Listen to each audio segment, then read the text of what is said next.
एक सियारों का झुंड गांव में आ गया, तो गांव के कुत्तों ने सियारों को रपटाया काटने के लिए।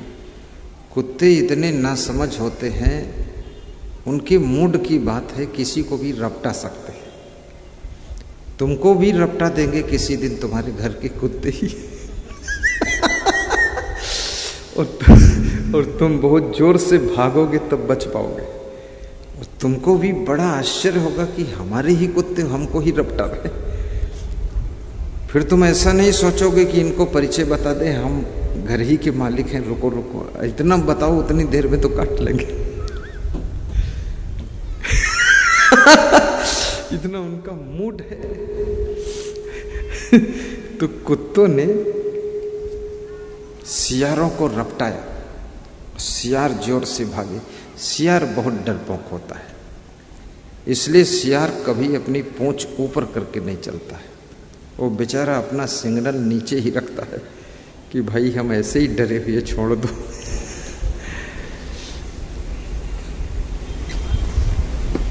तो सियारों को जब रपटाया और सियार सब भागे, तो उसी गांव में एक रंगरेज रहता था। रंगरेज का मतलब होता है कपड़ा कोई भी हो, कपड़े का मूल रंग सफेद होता है। उस समय कॉटन के कपड़े बनते थे, रुई के। तो उन कपड़ों को जो रंगता था, कपड़ों के धागों को जो रंग में रंगता था, उसको रंगरेज कहते थे। लेकिन मैं क्या बता रहा था, वो सियार रंगरेज के रंग के कुंड में गिर गया। एक सियार गिरा, बाकी तो सब भाग गए।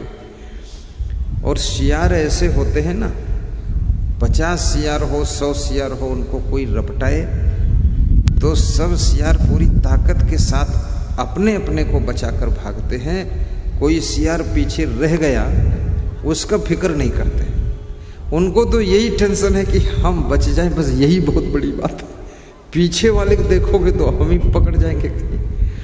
ऐसे जो लोग सियार बुद्धि के होते हैं, मनुष्यों में भी सियार बुद्धि के लोग हैं। सियार हैं और कहते हैं हम होशियार हैं, तो कभी आपदा आ जाए उनके ग्रुप के ऊपर तो अकेले अकेले भाग जाते हैं, अपने साथी को देखते ही नहीं हैं। वे सियार ही होते, होशियार नहीं होते हैं। जो होशियार होते हैं अपने पूरे ग्रुप का ख्याल रखते हैं कि सभी बंदे हमारे सुरक्षित निकल गए कि नहीं निकल गए, उनको होशियार कहा जाता है।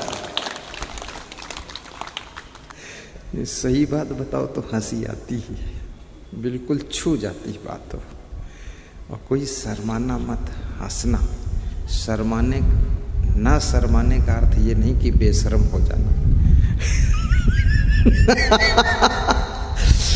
ना शर्माना इसलिए कहता हूं कि मतलब ज्यादा ना शर्माना, ताकि हंस सको, ताली बजा सको, खुश होकर बैठ सको।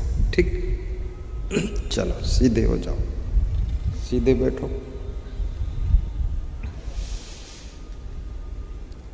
तो कुत्ते सियारों के झुंड के पीछे गांव से बहुत दूर तक रपटाते चले गए।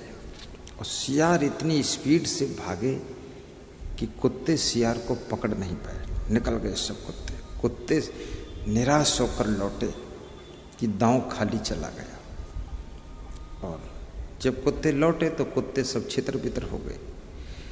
और सियार जो रंगरेज के रंग के कुंड में गिर गया, एक सियार तो बड़ा चतुर सियार था।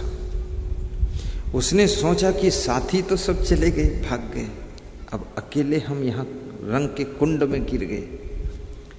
तो उसी में वो चुपके से मुंडी ऊपर करके और रंग के कुंड में ही बैठा रहा। वो समझ गए निकलोगे तो वो कुत्ते सब वापस लौट रहे होंगे, तो फिर इधर से पकड़ लेंगे। हर कार्य को बुद्धिमानी से करो। आपके घर से चोर बाहर निकल गए हैं, ये सोच करके आप पूरे घर के लोग सामान ढूंढने के लिए बाहर निकल जाओ, तो कुछ 1-2 चोर घर में रह गए होंगे तो और डबल चोरी कर लेंगे। थोड़ा सावधानी भी रखो। तो सियार वहां बैठा रहा, आधी रात तक बैठा रहा। आधी रात को चुपके से निकला जब सब कुत्ते सो गए, और निकल करके जंगल की ओर चला गया भागता। और वहां गया, जब सवेरा हुआ उसके साथी सियारों ने देखा तो बोला, सकल सूरत तो हमारे जैसी है, फिर इसका रंग क्यों बदल गया है, ये दूसरे रंग का दिख रहा है। तो साथियों ने कहा, तुम्हारा रंग क्यों बदला है? बोले, आपको पता नहीं है, जिस समय तुमको कुत्तों ने रपटाया था हम भी साथ में थे, तो तुम सब भाग गए, तो पीछे से हमको भगवान मिले और भगवान ने कहा जो डरपोक थे वो भाग गए, तुम निडर थे तुम रुक गए, तो तुमको हम पूरे सियारों के झुंड का संचालक बना देते हैं।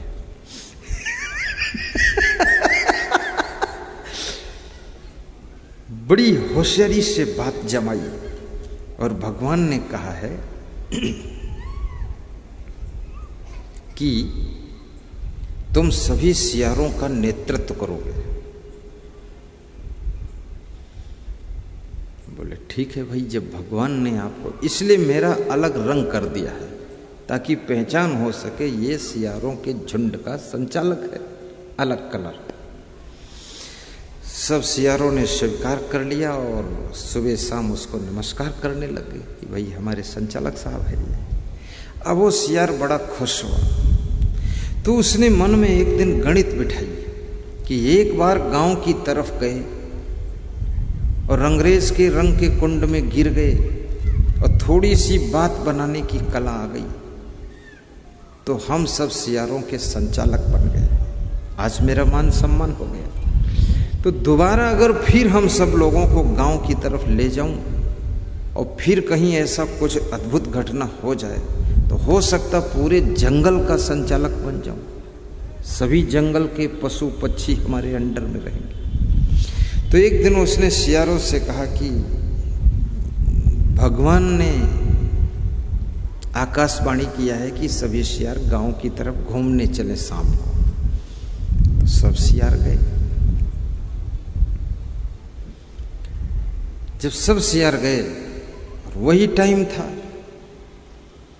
तो कुत्तों ने फिर रपटाया और फिर से रपटाया। तो पहली बार तो कुत्ते चूक गए थे, सियार को नहीं मार पाए थे। इस बार कुत्ते भी सलाह करके बैठे थे कि अब की बार पूरी ताकत लगानी है।